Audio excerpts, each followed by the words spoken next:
Hello Hindi medium academy में आप सभी का स्वागत है। मैं हूं अरुण कुमार यादव और आज इस वीडियो में हम देखेंगे मैथ्स क्लास 10th का जो एक्सरसाइज 9.1 है, इसके क्वेश्चन नंबर 11 और 12 का सॉल्यूशन। और इससे पहले की वीडियोस के लिंक आपको इस वीडियो के डिस्क्रिप्शन में मिलेगी। लेकिन आगे बढ़ने से पहले मैं आपको बता दूं कि अगर आप हिंदी मीडियम से हैं और आपको विज्ञान कक्षा 10 में कोई भी दिक्कत आ रही है तो आप आरंभ बैच ज्वाइन कर सकते हैं। इस बैच में मैं आपको कंप्लीट एनसीईआरटी एक्सप्लेन करने वाला हूँ, बेसिक से लेके एडवांस लेवल पे। और जो ये प्राइस है इस बैच का वो भी काफ़ी कम रखा है मैंने। इस बैच को लेने के लिए या फिर इसमें इनरोल करने के लिए आपको प्ले स्टोर से एक स्टडी ऐप डाउनलोड करना है या फिर आप वेबसाइट पे भी विजिट कर सकते हो। लिंक मैंने कमेंट में पिन कर दिया है। Thank you. ठीक, देखो यार, पहले इसको समझ लो इसमें क्या बोला गया है, फिर बात करेंगे इसके सॉल्यूशन की। इसमें बोला गया एक नहर के एक तट पर एक टीवी टावर ऊर्ध्वाधर खड़ा है। ठीक है, आप देख सकते हो कि यार ये नहर है। ठीक है, नहर की चौड़ाई है। ठीक है, और उसके सामने एक टीवी टावर ऐसे एकदम वर्टिकल ऊर्ध्वाधर खड़ा है। टावर के ठीक सामने दूसरे तट के एक अन्य बिंदु से टावर के शिखर का उन्नयन कोण 60 डिग्री है। ठीक है, मतलब क्या कि जो ये नदी का तट है इसके किनारे पे, ठीक है ना, एक किनारा तो ये हो गया जिस पे टावर खड़ा है, दूसरे किनारे पे एक बिंदु है, बिंदु सी, जिससे इस टावर का जो शिखर है इसका उन्नयन कोण हमें बोला गया है 60 डिग्री है। इसी तट पर इस बिंदु से 20 मीटर दूर और इस बिंदु को मीनार के पाद बिंदु से मिलाने वाली रेखा पर स्थित एक अन्य बिंदु से टावर के शिखर का उन्नयन कोण 30 डिग्री है। मतलब इसी किनारे पे थोड़ा और आगे आओगे 20 मीटर चल के, ठीक है, यहाँ से 20 मीटर चल के और आ गया है इसी लाइन में, इसी सीध में, तो यहाँ से एक और बिंदु मिलेगा, इससे टावर का जो शिखर का उन्नयन कोण है वो 30 डिग्री बताया गया है। हमसे बोला गया है टावर की ऊंचाई और नहर की चौड़ाई ज्ञात करो। ठीक है भाई साहब, तो ठीक है यार, देखो कैसे करेंगे इसको। ठीक है, क्वेश्चन आपको समझ में आ गया होगा, इसको डिलीट कर देता हूँ, यहाँ पे आ जाओ। देखो यहाँ पे याद रहे आपको कि नहर की जो चौड़ाई है वो है BC। ठीक है, तो जो नहर की चौड़ाई यानी BC है उसको मैं x मान लेता हूँ। ठीक है, नहर की चौड़ाई को मैंने क्या मान लिया, x मीटर। और जो टावर की ऊंचाई है, ठीक है, उसको मैं h मान लेता हूँ। टावर की ऊंचाई मतलब AB, ये जो है इसको मैंने क्या मान लिया, h, यानी h हो गया यहाँ से लेके यहाँ तक। ठीक है, तो पहले इतना मैं लिख लेता हूँ फिर आगे बात करेंगे। ठीक है, तो मैंने यहाँ पे लिख दिया, माना नहर की चौड़ाई x मीटर है और टावर की ऊंचाई h मीटर है। ठीक, अब इसके बाद ठीक है, अब कोई सा भी एक त्रिभुज उठा लो। मैंने यहाँ पे लिखा त्रिभुज ABC में, त्रिभुज ABC में, इसमें देखो h और x के बीच में हमें एक रिलेशन मिल जाएगा। अगर मैं h को ऊपर लिखूं और x को नीचे रखूं तो ये क्या हो जाएगा, ये हो जाएगा tan 60। ठीक है ना, क्योंकि इस वाले कोण के लिए देखो मैं किस त्रिभुज की बात कर रहा हूँ, इस त्रिभुज की, तो इसमें ये वाला कोण 60 है, तो 60 के सामने वाली भुजा यानी इसका लंब और ये आधार, तो लंब बटे में आधार क्या होता है, tan थीटा। तो ये आ गया h बटे में x। अब जो tan 60 है वो कितना होता है, वर्गमूल 3 होता है, बराबर क्या, h बटे में x। x इधर आएगा यानी कि √3h, √3x बराबर क्या आ गया, h।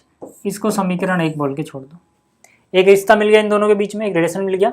अब आगे आते हैं और यहां पर देखो, ठीक है, एक काम करते हैं, इसको थोड़ा नीचे लेके आ जाते हैं, यहां पे आ जाओ। अब मैंने लिखा त्रिभुज, ठीक है, इन त्रिभुज। अब आपको पूरा त्रिभुज देखना है। ठीक है, कौन सा, पहले इसको मैं मिटा दूं फिर आगे बात करते हैं। देखो अब आपको त्रिभुज ये वाला देखना है, DBA, या फिर आप ABD भी कह सकते हो इसको, त्रिभुज ABD में। ठीक है, त्रिभुज ABD में, इसमें देखो यार ये वाली चीज क्या है, h डिवाइड बाई ये पूरी भुजा क्या है, 20 जमा में x। ठीक है, ऐसे नहीं समझ में आ रहा तो आप इसको ऐसे भी कह सकते हो, मैं पूरा लिख देता हूं कि AB डिवाइड बाई BD, ये हो जाएगा tan 30। ठीक है ना, क्योंकि इस बार अपने को ये कोण पता है, तो इस कोण के सामने वाली ये भुजा हो गई लंब और ये पूरी भुजा BD हो गई आधार, तो लंब बटे आधार क्या होता है, tan थीटा। ठीक, तो 10 30 कितना होगा, 1 में वर्गमूल 3 बराबर ए बी। देखो यार ए बी क्या था, एच, जिसको मैं पहले डायरेक्ट एच लिख रहा था। बी डी, बी डी मतलब ये पूरा कैसे आएगा, 20 में एक्स जोड़ दें अगर हम तो पूरा बी डी मिल जाएगा। ठीक है, तो यहाँ से क्रॉस मल्टीप्लाई करोगे, 20 जमा में एक्स को 1 से गुणा करोगे, हो जाएगा 20 + एक्स बराबर √3h। ठीक है ना, √3 इधर चला गया। अब यहाँ से 20 + x अपनी जगह है बराबर, h की वैल्यू पुट कर दो। h की वैल्यू क्या है देखो, √3x, तो h की जगह मैंने लिख दिया √3x और ये √3 पहले से। ठीक है, यहाँ पे आप लिख लो h बराबर वर्गमूल 3x रखने पर। ठीक है, यानी कि जो h था उसकी जगह हमने वर्गमूल 3x रखा है, √3 की जगह √3 है। ठीक, इसके बाद देखो, यहाँ पे 20 जमा x अपनी जगह रहेगा, वर्गमूल 3 3 होता है, गुणा करें तो और x। ठीक है, 3x - 1x इधर बचेगा 2x, 2x बराबर कितना आएगा 20, 2x बराबर 20 है तो x बराबर 10 हो जाएगा यार। x बराबर आ गया 10 मीटर। x क्या थी, नहर की चौड़ाई, नहर की चौड़ाई तो आ गई भैया अपने पास 10 मीटर। अच्छा, टावर की ऊंचाई यानी h भी निकालना था, तो h कितना था √3x, x का मान कितना आया 10, तो x की यहाँ 10 रखोगे, हो जाएगा 10 वर्गमूल 3 मीटर। ठीक है, ये दो निकालने थे, निकल गया। आप चाहो थोड़ा और अच्छे से लिखना तो लिख सकते हो, नहर की चौड़ाई 10 मीटर है तथा टावर की ऊंचाई 10 वर्गमूल 3 मीटर है। ठीक, ये हो गया प्रश्न संख्या 11। अब बात करते हैं प्रश्न संख्या 12 की। तो अब देखो, जो प्रश्न संख्या 12 है ये भी काफ़ी आसान सा प्रश्न है। ठीक है, आराम से हो जाएगा। इसमें क्या बोला गया है, 7 मीटर ऊंचे भवन के शिखर से एक केबल टावर के शिखर का उन्नयन कोण 60 डिग्री है और इसके पाद का अवनमन कोण 45 डिग्री है। टावर की ऊंचाई ज्ञात कीजिए। मतलब दो चीज़ें हैं कहानी में, एक है टावर और एक है भवन। तो पहले ग्राउंड लेवल बना दो, ये मान लो ग्राउंड लेवल हो गया, ज़मीन का लेवल। दो चीज़ें हैं, एक है भवन, ये मान लिया अपना भवन हो गया, अपना नहीं है खैर। ठीक है, ये हो गया टावर। अब जो टावर है ना, केबल टावर, ये ज़्यादा ऊंचा है। कैसे पता लगा ज़्यादा ऊंचा है, क्योंकि भवन के शिखर से टावर के शिखर को देखने के लिए कौन सा कोण बोला गया, उन्नयन कोण है। मतलब सर उठाना पड़ रहा है, तो यार यहाँ से सर उठा के उसी चीज़ को तो देखोगे जो और ज़्यादा ऊंची हो। ठीक है, तो ये उन्नयन कोण 60 डिग्री है यहाँ से। अब मैंने आपको क्या बताया था, मैंने कहा था कि भैया जब कोण बनाना हो आपको, तो जहाँ से देख रहे हैं वो बिंदु, ठीक है, और जिसको देख रहे हैं वो, उसको मिलाने से जो बनता है वो दृष्टि रेखा हो गई। साथ ही साथ ग्राउंड के पैरेलल यहीं से एक लाइन ऐसे खींच दोगे। ठीक है, तो यहाँ से ये जो ग्राउंड है ना, इसके समांतर यानी पैरेलल एक दृष्टि वहाँ एक रेखा खींची जिसको क्षैतिज रेखा बोल दिया। ये कोण है 60 डिग्री। इतनी बात समझ में आ गई। इसके बाद क्या, इसी बिंदु से इसके पाँव का अवनमन कोण, अवनमन कोण मतलब नीचे देखेंगे तो जाहिर सी बात है, यहाँ से इसका पाँव देखोगे तो आपको नज़र झुकानी पड़ेगी, यानी नीचे देखना पड़ेगा। तो ये जो गया और क्षैतिज स्तर जो है यानी इसके पैरेलल जो है, इसी के बीच के कोणों को बोलेंगे अवनमन कोण, वो है 45 डिग्री। इतनी बात समझ में आ गई। और जो ये भवन है ना, इसकी ऊंचाई हमें बता रखी है 7 मीटर। ठीक है, जो भवन है ये, ठीक है, इसको ऐसे लिख देते हैं, इसकी ऊंचाई हमें बताइए 7 मीटर। अब देखो यार, अगर ये 7 मीटर है, पहले नाम लिख लूँ, A B C D E। तो यार अगर ये 7 मीटर है तो ये भी 7 मीटर हो गया इतना। ठीक है, ये 7 है, इसको चलो x मान लेते हैं।